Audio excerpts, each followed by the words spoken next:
কারণে বিশৃঙ্খলা সৃষ্টি করতে চায় তাদের বিরুদ্ধে আমি ব্যবসায়িক অ্যাকশন নেব। এখন পর্যন্ত 1,500,000 জনের হজ ভিসা সম্পন্ন হয়েছে। চকর মালিথা, চ্যানেল আই, ঢাকা। আন্তর্জাতিক। হাঙ্গেরি থেকে অস্ট্রিয়া হয়ে জার্মানি পৌঁছেছে ইউরোপে অভিবাসন প্রত্যাশী প্রায় 10,000 সিরীয় এবং ইরাকি সহ কয়েকটি দেশের মানুষ। পুলিশের সঙ্গে সংঘর্ষের পর হাঙ্গেরি থেকে রওনা হওয়া হাজারো অভিবাসীকে প্রবেশাধিকার দিতে রাজি হয় অস্ট্রিয়া এবং জার্মানি।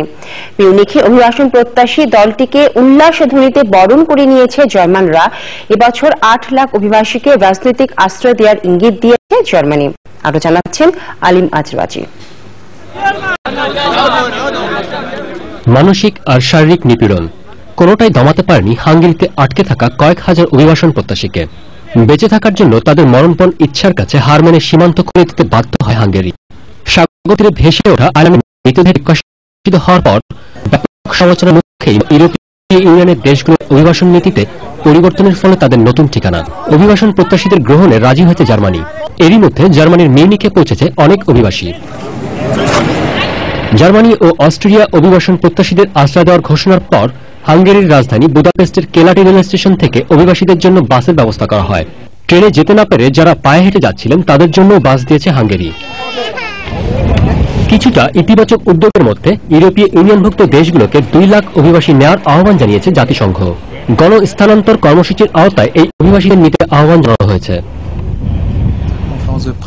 ইউরোপীয় ইউনিয়নের পররাষ্ট্রনীতি বিষয়ক প্রধান ফেডেরিকা মঘেরিনি বলেছেন, বর্তমান অভিবাসী সংকট সমগ্র ইউরোপের সমস্যা, এটা কোনো দেশের একার সমস্যা নয়।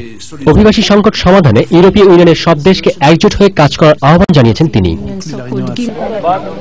আর অভিবাসী সংকট নিরসনে উদ্যোগী হতে যুক্তরাজ্যের প্রধানমন্ত্রী ডেভিড ক্যামেরনকে চিঠি দিয়েছেন বাংলাদেশি বংশোদ্ভূত British Labour MP Tulip Rezwana Siddique.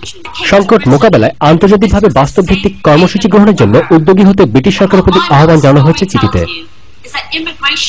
আলিম আল রাজি, সেন্ট্রাল ডেস্ক, চ্যানেল আই। আপনারা দেখছেন চ্যানেল আই সংবাদ এবং স্টান ব্যাংক বিরতি। যখন ফিরবো তখন থাকছে প্রীতি ম্যাচে বলিভিয়ার বিপক্ষে আর্জেন্টিনার গোল উৎসব, মেসি, অ্যাগুয়েরো, লাভেজ্জির জোড়া গোল।